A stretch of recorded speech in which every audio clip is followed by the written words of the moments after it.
Bonjour, je suis Muriel Papin, je suis déléguée générale de l'association No Plastic in Maïsi. Donc, on est une association qui lutte contre la pollution plastique à la source. Ça veut dire quoi? Ça veut dire qu'en fait, on adresse le problème de la pollution plastique en luttant contre la surproduction et la surconsommation de plastique.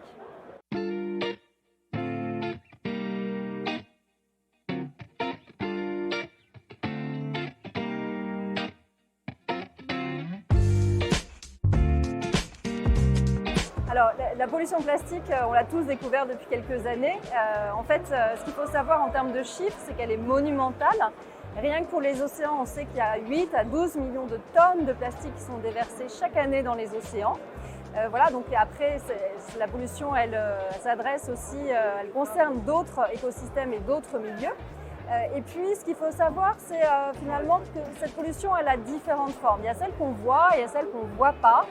Et il y a des formes qu'on ne connaît pas. Par exemple, il y a aussi une forme de pollution dès l'origine en fait, de l'extraction du pétrole, mais aussi avant la transformation des granulés de plastique en emballage, par exemple, où en fait, ces granulés de plastique vont pouvoir se répandre dans l'environnement. On a eu le cas cette année au Sri Lanka avec des porte-containers qui se sont déversés sur les plages avec des microbilles de plastique sur les plages. Et puis, il y a celles qu'on voit, donc avec tous les déchets plastiques qu'on retrouve dans l'environnement. Ça, c'est quelque chose qu'on voit de plus en plus, y compris en France, sur nos côtes. La Méditerranée, c'est une des mers les plus polluées au plastique au monde. Et on en retrouve aussi beaucoup sur tous les littoraux en France.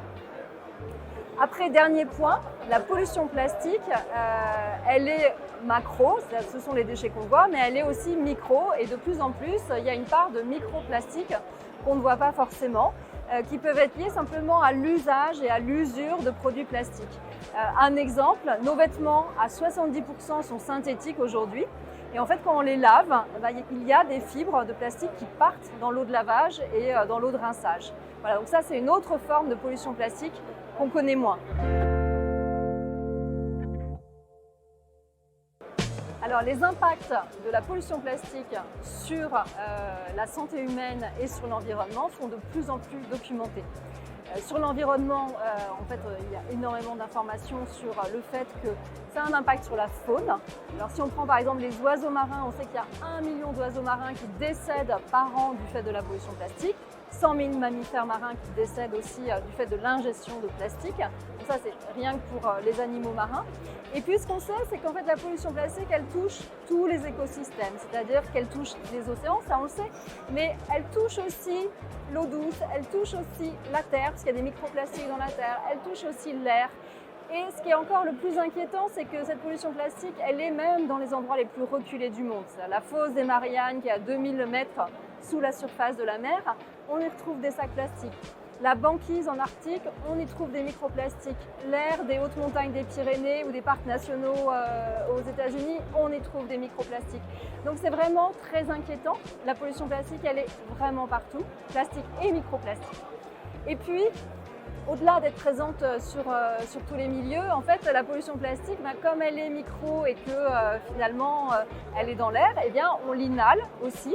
Et donc, c'est là où on touche en fait les impacts sur la santé. Il y a plusieurs types d'impacts. Il y a le fait que le plastique est maintenant dans la chaîne alimentaire, donc on peut ingérer du plastique par exemple en mangeant des crustacés. Mais on va aussi inhaler du plastique parce que les microplastiques sont dans notre environnement. Un chiffre. Il y a une étude qui montre qu'on inhalerait ou on ingérerait jusqu'à 5 grammes de plastique par semaine, ce qui correspond en fait à une carte bancaire. Voilà, donc ça vous donne une idée. Regardez votre carte bancaire, c'est ce que vous ingérez ou ce que vous inhalez en termes de plastique, en sachant que il y a des additifs chimiques dans le plastique et que le risque sanitaire il est augmenté par la présence de ces additifs chimiques qui peuvent être des perturbateurs endocriniens. Alors, les déchets plastiques les plus préoccupants pour nous et ceux qu'on retrouve le plus dans l'environnement, en fait c'est assez logique, c'est ceux qu'on consomme le plus. Donc en fait ils sont le reflet de nos modes de consommation. Et donc ce qu'il faut savoir, c'est que déjà pour l'usage de plastique, en fait, la moitié des plastiques qu'on utilise sont à usage unique. En France, par exemple, 45% de l'usage de plastique, c'est pour l'emballage. Et l'emballage plastique, ça fait 60% des déchets plastiques. Voilà, quelques chiffres juste pour montrer le volume. Donc très logiquement, ce qu'on va retrouver en termes de pollution, ce sont souvent des emballages et des déchets plastiques à usage unique. Alors pour être plus précise sur le sujet, on a une étude internationale qui est sortie en 2021 qui nous dit que 50 à 80% de la pollution plastique au niveau mondial, donc en mer, proviendrait de la restauration emportée. Et derrière, c'est quoi? Ça va être le sac plastique, ça va être la bouteille plastique, ça va être la barquette pour se nourrir, ça va être le paquet de chips, le paquet de bonbons, etc. Voilà, ça c'est au niveau mondial. Plus précisément en Europe, là on a fait un recensement, la Commission européenne a fait un recensement sur plus de 200 plages. Et là, le top des déchets plastiques à usage unique qu'on retrouve, c'est 1. La bouteille ou le bouchon de la bouteille en plastique. 2. Le mégot de cigarette, et ça il y a peu de gens qui le savent, mais le filtre en fait est en plastique, donc c'est un déchet plastique à usage unique. Troisièmement, les cotons-tiges, c'est pour ça qu'aujourd'hui ils sont interdits, avec les bâtonnets en plastique. Et quatrièmement, on va retrouver finalement des emballages de snacking, de paquets de chips, de bonbons, etc. Voilà, donc on retrouve bien finalement aussi ce mode de consommation nomade extérieur qu'on a vu dans l'étude précédente. Donc voilà les différentes formes principales de pollution plastique. Et donc on a vu, le premier déchet plastique à usage unique en Europe, c'est la bouteille. Et ça s'explique pour plein de raisons, mais en grande partie, ça s'explique parce qu'il y a une surconsommation en France et en Europe de bouteilles plastiques. En France, on est le 5e pays au monde consommateur de bouteilles plastiques.